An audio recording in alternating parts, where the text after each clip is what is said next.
Hai teman-teman Oma, jangan lupa subscribe dan tekan tombol lonceng supaya kalian tahu cerita Oma yang selanjutnya. Jangan lupa juga like, share, and comment. Sekarang yuk kita dengarkan pojok cerita untuk hari ini. Hai teman-teman Oma yang baik. Hari ini Oma ingin berbagi pada kalian tentang hal-hal yang terjadi dalam hidup Oma. Dan mungkin hal tersebut dapat menjadi pembelajaran bagi kita semua. Di konten YouTube Oma yang pertama, Oma ingin membahas tentang penyakit hipertiroid. Mungkin di antara kalian ada yang mendengar, bahkan pernah mengalami penyakit hipertiroid. Saat ini Oma membahas tentang penyakit tersebut dalam sudut pandang seorang pasien. Perasaan jadi sangat sensitif. Jika sedang galau, mendengarkan lagu sedih saja bisa menangis satu hari yang tidak berhenti. Jika sedang mood tidak baik, bisa emosi, marah, merembet kemana-mana. Luar biasa sangat menyiksa saat itu. Tahun 2010 mulai sering sakit. Badan yang biasanya strong, semua pekerjaan rumah dikerjakan sendiri. Masak, mencuci, setrika, antar jemput 4 orang anak ke sekolah, bekerja membantu mencari nafkah, membuka salon kecil-kecilan di rumah, mulai terabaikan. Tidak bisa tidur, sering demam, keringat dingin tiba-tiba mengalir tanpa henti, baju sampai basah. Mulai turun berat badan sedikit demi sedikit. Gugup, cemas, mudah tersinggung, jantung berdebar, mudah panik, sering tremor. Tapi karena tidak tahu sakit apa dan datangnya itu timbul hilang, jadi belum begitu dirasa saat itu. November 2011 sudah mulai sakit parah. Jantung berdebar, panik, cemas, nyeri dada, diare berkepanjangan. Kalau sedang nyeri dada dari depan ini sampai tembus ke belakang. Rasanya luar biasa sekali. Turun berat badan gratis dalam kurun waktu 2 bulan, turun 33 kilo. Dari mulai 68 kilo menjadi 35 kilo. Badan lemas, tidak bisa aktivitas apapun, hanya tergolek di tempat tidur. Pertama ke rumah sakit tanggal 2 Januari 2012 ke bagian penyakit dalam di Rumah Sakit Jakarta Pusat. Divonis sakit lambung. Berobat, tidak ada perubahan, keluar masuk IGD, keluar masuk rawat inap setiap bulannya. Waktu itu belum pakai BPJS, masih bayar pakai uang pribadi. Kurun waktu 3 bulan sudah habis 16 juta. Itu pun dibiayai oleh kakak ipar. Terima kasih Eda Mama Pitor. Tuhan membalas semua kebaikan Eda untuk keluarga kami. Sampai satu ketika dokter jaga IGD memperhatikan saya, karena setiap bulan masuk rumah sakit, setiap bulan rawat inap. Dokter itu bilang pada saya begini, "Ibu, coba tolong luruskan tangannya." Seperti ini.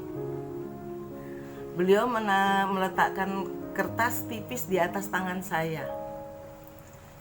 Baru terlihat tremor di tangan begitu hebat sekali. Dokter IGD itu bilang, "Ibu tiroid." Saya tidak mengerti apa itu tiroid, apa itu sakit tiroid, saya tidak mengerti. Dokter memberi keterangan kepada direkam medis untuk ditindaklanjuti pengobatannya pada dokter poli. Waktu itu ditangani oleh dokter spesialis penyakit dalam. 3 hari kemudian setelah rawat inap, berobat ke poli pada dokter yang menangani ketika rawat inap. Beliau bertanya, "Berapa kali ibu menikah?" Saya jawab, "1 kali dokter." "Apakah ibu pernah bekerja di tempat hiburan malam atau berganti-ganti pasangan?" Saya jawab, "Saya ini orang kampung dokter, saya tidak tahu dunia malam. Dari penampilan saya, dokter pasti paham. Tidak ada seksi-seksinya saya. Baju saya juga biasa aja. Ini cara berpakaian saya dari dulu seperti ini dokter." Dokter itu menjawab, Karena besar kemungkinan dari pengamatan saya yang ibu diare berkepanjangan, ibu berat badan ibu turun drastis, ibu lemah, besar kemungkinan ibu terkena HIV. Dokter itu memvonis saya hanya karena diare berkepanjangan, turun berat badan drastis, tanpa tindakan laboratorium terlebih dahulu. Dunia seakan berhenti. Saya menangis. Saya teriak di ruang dokter. Saya bilang, azab apa yang kau beri pada hamba ya Tuhan? Azab apa yang kau beri? Saya tidak mengerti HIV aja, saya tidak mengerti. Dokter itu melihat saya dari ujung kepala sampai ujung rambut, lihat lagi dari kepala sampai ujung rambut. Dokter itu berkata, baiklah ibu, saya rekomendasikan untuk tes darah lengkap, termasuk tes HIV. Di sepanjang perjalanan pulang ke rumah, tidak berhenti menangis, teriak-teriak histeris. Tidak tahu harus berbuat apa, tidak tahu harus bagaimana. Bingung juga dari mana dapat virus mematikan itu. Buat Oma yang kurang paham tentang HIV, tentu sangat takut sekali. Karena stigma orang awam HIV itu adalah sebuah aib. Jantung yang memang sudah berdebar dan mudah panik, semakin bertambah panik. Dengan keterangan dokter, hanya bisa berteriak, tidak mau makan, stres, takut keluar rumah, bahkan melihat wajah sendiri saja takut. Suami dan anak-anak menenangkan. Kata mereka, kita tunggu hasil laboratorium dulu, baru kita cari langkah selanjutnya. Jangan suka menduga-duga dengan masalah yang kita sendiri belum tahu kebenarannya. Itu kata anak sulung saya. Support menenangkan dari anak-anak dan suami terabaikan sudah. Tetap pada pendirian sendiri. Tetap pada pendirian yang tidak tahu, belum tahu kebenarannya. Kecemasan, takut, panik sudah merasuk jiwa raga dan tidak berpikir realistis. Mengumpulkan informasi tentang penyakit HIV dan penyakit tiroid sebanyak-banyaknya. Saya yang hobi membaca, semakin banyak membaca semakin bingung karena ada kesamaan gejala di dua penyakit tersebut. Seperti diare, berat badan turun drastis, mudah letih. Akhirnya pasrah saya. Menunggu 5 hari hasil laboratorium seperti 1 abad lamanya. Sudah bertekad, jika memang betul-betul HIV, saya mau bunuh diri. Saya tidak mau hidup lagi. Saya tidak mau suami dan anak saya malu karena punya ibu yang HIV. Saya sedia baygon, silet, tambang untuk peralatan bunuh diri. Tiba hari pengambilan hasil laboratorium, saya tidak berani ikut ke rumah sakit. Waktu itu suami yang ikut ke rumah sakit mengambil hasilnya. Setiap 5 menit saya telepon, Pak, apa sudah keluar hasilnya? Setiap 5 menit lagi saya telepon, Pak, bagaimana hasilnya? Suami mungkin capek saya telepon terus. Beliau bilang, kalau kamu telepon terus, saya nggak akan sampai rumah sakit. Bagaimana mau tahu hasilnya? Saya cuma bisa berdoa. Tuhan, buka jalan kesembuhan saya. Saya ingin melihat anak-anak saya besar. Cuma itu yang bisa saya lakukan. Tuhan, saya angkat tangan. Biar Engkau yang turun tangan menyembuhkan saya.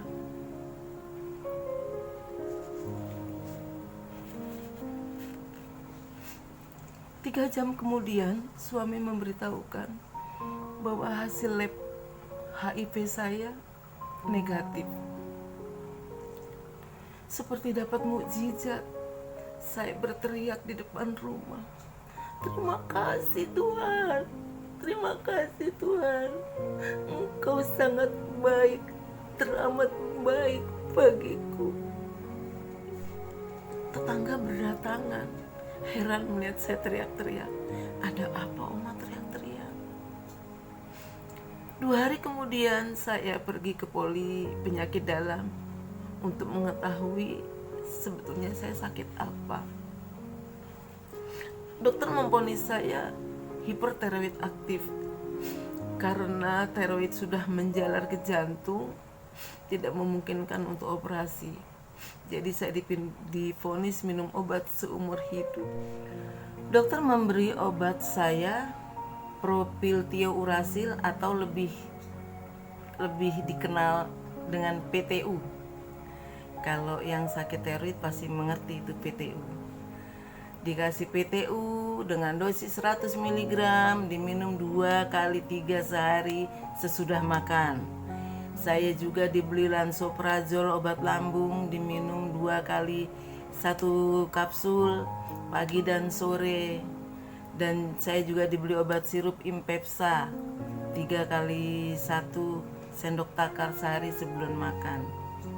Untuk debar-debarnya saya dikonsul ke dokter jantung karena sudah mempengaruhi pola kerja jantung. 2 hari berikutnya saya konsul ke dokter jantung. Ternyata kolesterol sudah di angka 325, sedangkan normalnya di angka 200. Dokter memberi propranolol 10 mg, diminum 3 kali sehari untuk debar-debar. Simvastatin 10 mg untuk kolesterol diminum pada malam hari, dan Concor 2,5 mg 1 kali 1 diminum pagi hari, dan Clopidogrel 75 gram diminum pagi hari. Dokter jantung bertanya pada saya, "Sudah berapa lama ibu sakit?" Saya jawab, "Berobat di rumah sakit ini sudah hampir 1 tahun dokter, tetapi tidak rutin. Kalau ada uang saya berobat, jika tidak ada uang saya tidak berobat." "Apa pekerjaan suami ibu?" "Supir angkot dokter." "Berapa anak ibu?" 4. "Ibu, penyakit ibu adalah penyakit menaun dan harus minum obat seumur hidup. Jadi saran saya, ibu harus punya kartu BPJS, program pemerintah yang sedang berjalan. Untuk DKI ada yang namanya KJS, Kartu Jakarta Sehat, untuk yang tidak mampu.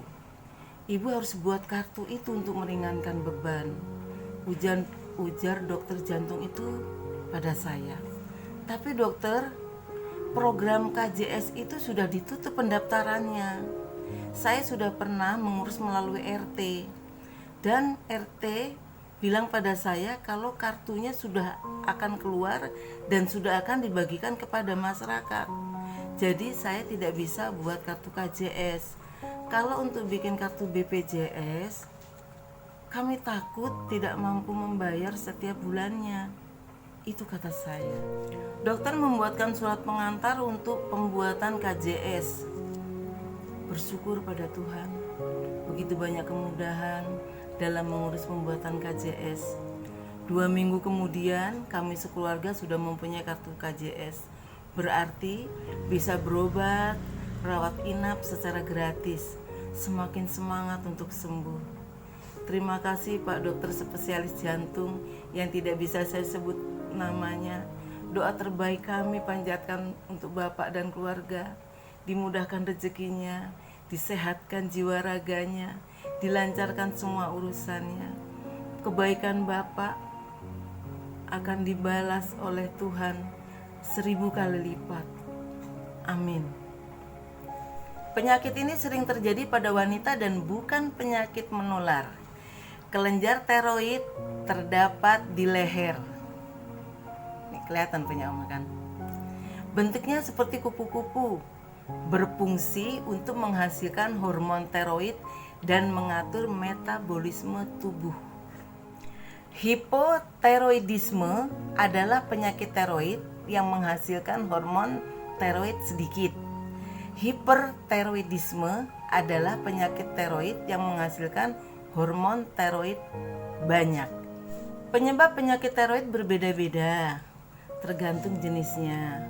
Beberapa kondisi menjadi pemicu munculnya penyakit tiroid antara lain karena kekurangan yodium, peradangan kelenjar tiroid, faktor genetik, pasca melahirkan, autoimun, atau gangguan pada kelenjar pituitari. Gejala penyakit tiroid tergantung jenisnya, tetapi pada umumnya munculnya benjolan di leher, seperti punya Oma. Ketika agak ditekan sedikit lehernya dan kita seperti menelan,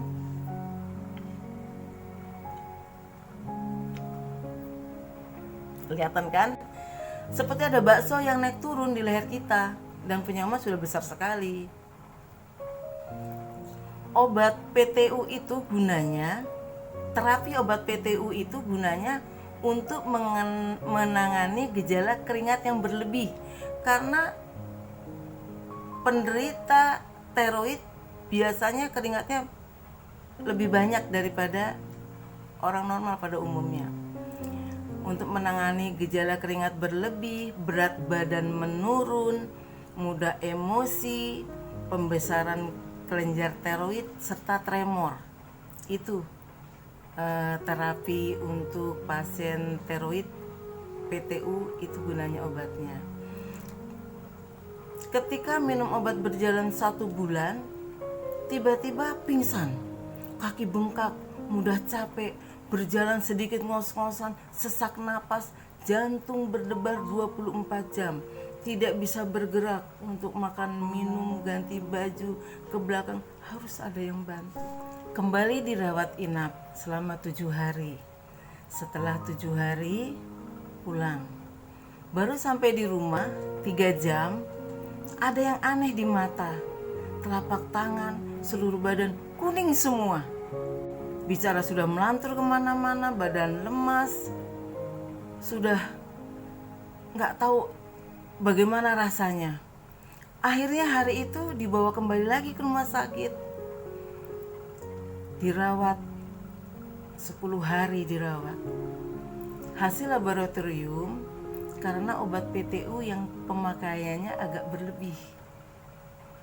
Setelah 10 hari sampai kuningnya betul-betul hilang, baru diperbolehkan pulang. 3 hari kemudian kontrol ke dokter penyakit dalam yang memberi obat PTU dengan dosis 2 kali 3 sehari. Ada perbincangan yang membuat agak shock. Saya bertanya, kenapa badan saya kuning, dokter?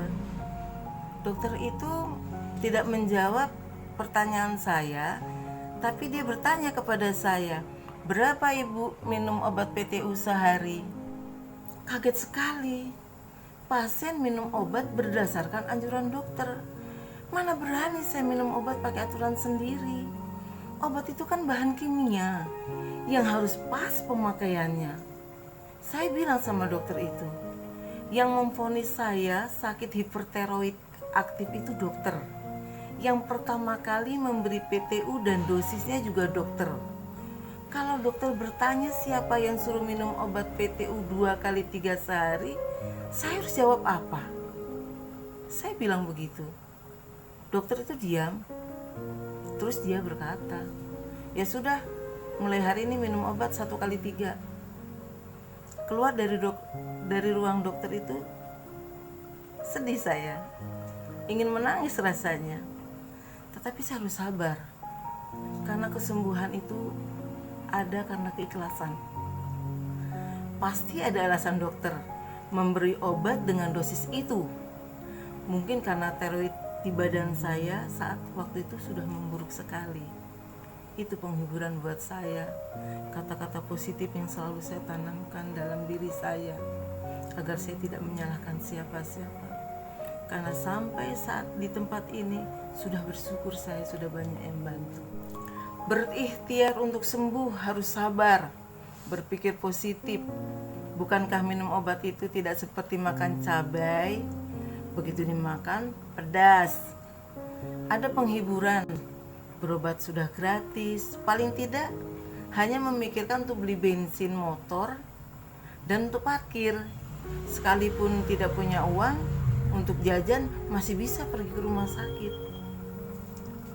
Tahun 2012 BPJS, KJS, KIS berlaku. Dulu mau berobat ditahan-tahan karena memikirkan biaya. Sekarang ketika semuanya gratis, semua mau berobat. Sakit yang tadinya diabaikan sekarang diperhatikan. Pasien membludak di setiap rumah sakit yang menerima BPJS, KJS, dan KIS. Sehingga rumah sakit kewalahan, dokter kewalahan. Contohnya ketika kita mau berobat pagi hari, harus sudah mulai antri tengah malam, seperti Oma. Ketika besok pagi mau berangkat, mau berobat, jam 8 pagi, jam 1 malam kita sudah harus berangkat ke rumah sakit. Di tengah dinginnya malam, di tengah gelapnya malam, harus semangat datang ke rumah sakit untuk berobat, untuk mengantri nomor antrian. Bahkan pasien yang dari jauh rumahnya ketika mau berobat pagi hari, jam 8 sudah ada di rumah sakit untuk mengantri nomor. Jam 2 pagi pasien dibatasi karena tenaga medis tidak sanggup menangani jumlah pasien yang ribuan setiap harinya. Setiap rumah sakit yang menerima BPJS, KIS, dan KJS penuh. Banyak cerita sedih, miris, terharu, menguras emosi di dalamnya. Misalkan ketika kita mau berobat pagi hari, jam 1 kita sudah berangkat ke rumah sakit, mengantri jam 2 pagi sudah mulai mengantri. Kadang antrian sudah panjang, sangat panjang sekali hanya untuk mengambil nomor berobat. Sesama pasien sering terjadi pertengkaran, bahkan pertengkaran hebat, sampai pukul-pukulan. Karena ada juga keluarga pasien yang nakal, tidak mau mengantri, dia menitip nomor antrian pada orang yang mengantri di depan untuk mengambilkan nomor. Tentunya pasti mungkin ada imbalan. Sering terjadi perselisihan di sini. Merasa mengantri duluan, tiba-tiba ada yang mendahului. Akhirnya keributan tidak terelakkan. Rumah sakit cukup bijaksana, sangat bijaksana bahkan untuk menyikapi hal-hal yang kecil seperti ini. Dibuat aturan, berkali-kali dibuat aturan, sampai dibuat aturan setiap pasien, satu keluarga pasien hanya boleh mengambil satu antrian untuk menghindari keributan di antara sesama pasien. Terlihat sekali bahwa jaminan kesehatan sangat dibutuhkan di masyarakat ekonomi lemah. Terlihat antusiasnya penduduk mengantri berjam-jam agar bisa berobat, agar bisa sembuh dari sakit. Berharap jaminan kesehatan terus ada untuk mensejahterakan masyarakat. Sampai di sini dulu teman-teman. Semoga bisa menjadi pembelajaran buat kita semua. Sampai jumpa di konten Oma selanjutnya dengan cerita yang berbeda. Dadah.